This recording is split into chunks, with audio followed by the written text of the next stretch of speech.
عاملين ايه؟ يا رب تكونوا دايما بخير. ايه رأيكم في الكفتة الحلوة دي؟ تجنن. دي كفتة رز على الطريقة الأصلية بتاعتها.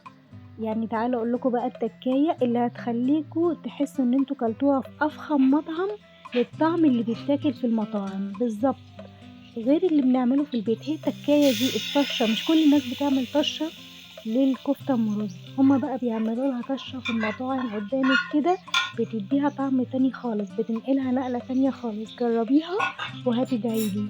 تعالوا اقول لكم المقادير المظبوطة بقى اللي هتطلع منكم الكفتة لا تفك ولا تنفخ زيادة عن اللزوم، ولا الرز يبقى فيها محبب ولا اي حاجة. تمام. اولا اللحمة، نوعية اللحمة بتفرق يا جماعة. اولا يا لحمة جملي يا لحمة كبيرة، لا تنفع تتعمل بلحم كندوز صغير ولا حتى بلحم جمل صغير، ولا تنفع تتعمل بالتل. اللحمة يا اما جملي حلوة كبيرة يا اما لحمة كندوز كبيرة، غير كده ما تعمليش الكفتة. تاني حاجة، كيلو اللحمة بياخد كيلو الا ربع رز. ما تحطيش كيلو على الكيلو، لان كتر الرز هتخليها تهوش منك وتنفخ وما تبقاش طعمها حلو خالص. يبقى هنحط مثلا، انا بحط 3 كوبايات على كيلو اللحمة، او كوباية ونص على نص كيلو. تمام. الخضرة ما نكترهاش زيادة عن اللزوم، يا دوب على قد ما هتعملي. شوفي كده بعينك، يا دوب عودين كده من كل من كل نوع، هو الشبت والكزبرة، ما تحطيش بقدونس. توم بيدي طعم حلو ليها. حطي يعني لو كيلو حطي راس توم وسط، لو نص كيلو حطي نص راس توم. بصلاية واحدة بس للنص كيلو، وبصلتين وسط للكيلو. تمام. حبة الشعرية هي اللي بتديها المسكة والشدة بتاعتها، حطي حبة شعرية معاها. حطي على الكيلو نص معلقة كربونات، وعلى نص كيلو ربع معلقة كربونات، وشوفي الطعم هيكون عامل ازاي. حطي كمان فلفل رومي، فلفل رومي او فلفل حار لو بتحب الحار، بينقلها نقلة تانية خالص. كمان التوابل بتاعتي، بلاش التوابل بقى الجاهزة بتاعت الكفتة، لانها بتدي طعم مش ليها خالص، ومش بتاع الكفتة بتاعت الرز خالص.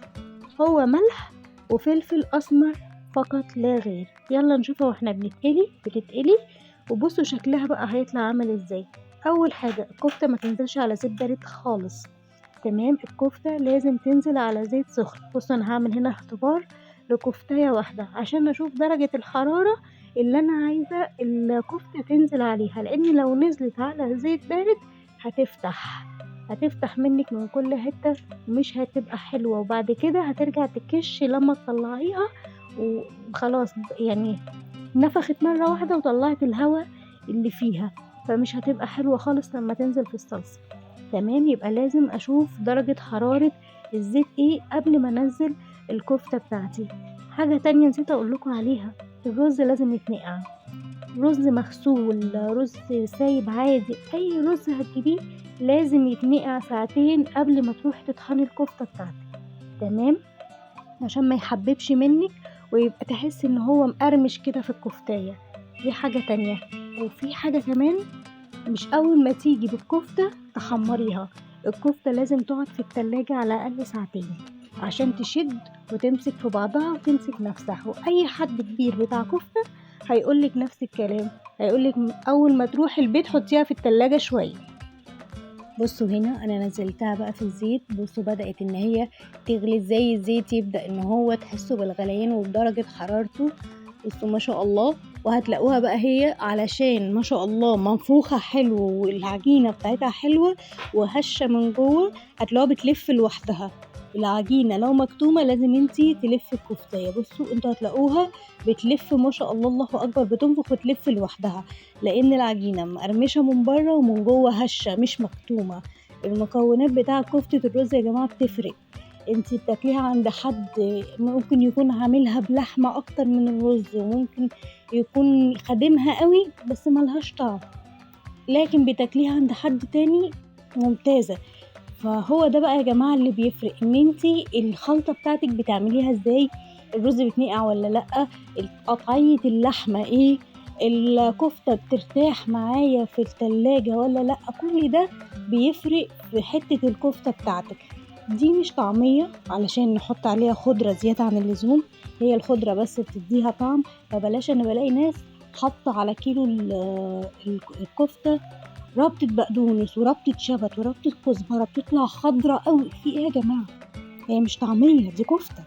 فلازم طعم اللحمة يبان، لازم تحسي ان انتي بتاكلي لحمة مش باكل طعمية. امال انا حاطة فيها لحمة ليه؟ فبصوا ما شاء الله، الله اكبر، بصوا شكلها عامل ازاي ولونها عامل ازاي. هنا بقى معايا حتة تومة بحمرها شوية، مش بقليها، بسيبها تحمر شوية وانزل عليها بالصلصة تتسبك معايا وتاخد اللون الاحمر. ما ينفعش احطها عليها من غير ما تتسبك، لازم توصل لدرجة التسبيكة دي. طب ليه؟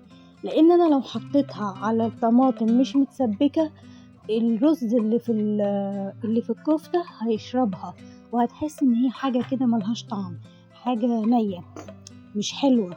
فلازم الصلصة بتاعتي تكون متسبكة تسبيكة حلوة قوي، ريحة التومة باينة فيها. فعشان كده بقولك حاولي تدي التوم قلية شوية، مش يا دوبك يتحرق، مش يا دوب اللي هو يسيب كده في الزيت، لا، حروقيها شوية عشان تدي الطعم، مش تحرقيها، يعني حمريها شوية. تمام. اللهم صل على سيدنا محمد. بصوا شكل الصلصة عامل ازاي. هحط بقى الكفتة بتاعتي واسيبها تغلي بقى معاها. في ناس بتحب تحط بطاطس، انا ما بحبش احط معاها بطاطس. طيب ايه التركية التانية؟ رشة سكر، حطي رشة سكر مع الصلصة علشان ما تبقاش حمضية، وتاخد طعم، تمتص طعم الكفتة واللحمة، وتبقى طعمها تحفة. هو فلفل اسمر بس وملح اللي بيتحط على الصلصة، لا نحط كمون ولا كزبرة ولا توابل كفتة ولا الحاجات دي خالص. هي البساطة أحلى حاجة في الأكلات دي. تمام. وممكن تقطعي بطاطس مكعبات تحطيها معاها لو انت حابة، لو عايزة ترمي معاكي كمية أكتر. بس احنا بنحبش البطاطس المطبوخة في الصلصة، فأنا عشان كده ما عملتهاش.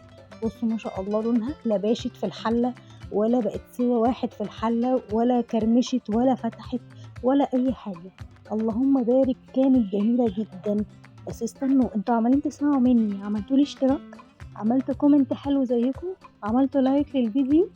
يلا ادعولي دعوة حلوة في الكومنتات، وقولوا الوصفات اللي عايزيني اقدمها في مطبخ سمر. ايه رأيكم في طريقة الكفتة دي؟ حلوة صح؟ طيب انا قلت بقى بدل ما اعمل جنبها سلطة، لقيت عندي كده بتنجانتين مخللين، قمت جايبة فلفل رومي مفروم عليه خل، عليه ليمون، عليه ملح، عليه توم، وقمت ايه عاملاهم كده في بعض، وقلت اما اعمل بتنجانتين حلوين كده جنب الكفتة.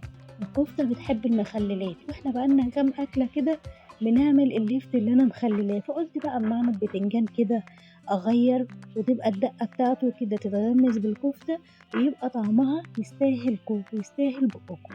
تمام.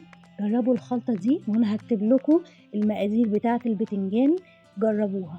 بتنجان التخليل ما بيتقليش قوي، بتنجان التخليل بتسيبيه يعني ايه ياخد 3/4 سوا كده، علشان لو اتهرى قوي واتحمر ما بيبقاش طعمه حلو. 3/4 سوا وطلعيه يهدى من النار واحشيه، وهيبقى زي الفل.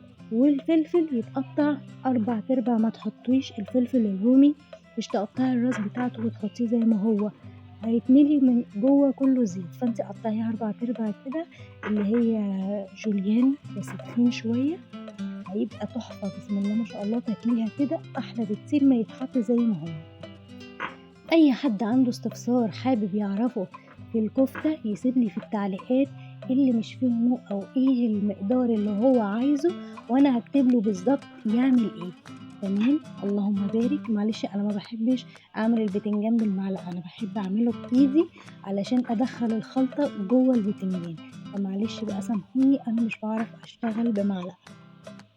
أنا عارفة طريقة جدتي وأمي والحاجات دي هي اللي أنا بحب أشتغل بيها. بصوا الفلفل طالع عامل ازاي، ما شاء الله اللهم بارك، يعني جميل جدا. حابة تزودي فلفل حار طبعا، ما عندكيش فلفل رومي احمر، فلفل اخضر مفيش مشكلة، يتطحن وبألف هنا وشفا على قلبك. بصوا بقى ده كان غدايا النهاردة. دي التكاية بقى، دي الطشة بتاعتي اللي هتنزل كده، يعني بسم الله ما شاء الله تفتح النفس. ريحتها كانت قلبة ريحة المطبخ كله. طشة الملوخية العادية، معلقة سمنة أو زيت المتوافر عندك، وحتة تومة وكزبرة، وحمريهم وانزلي بيهم على الكفتة بتاعتك. اوعى اوعى مستنية تعليقاتكم الجميلة زيكم، ومستنية اشتراكاتكم في القناة، ومستنية شير علشان تدخلولي أصحابكم وقرايبكم ينوروني ويشرفوني في قناتي، وكل سنة وانتم طيبين ودايما مطبخكم عامر بالخير.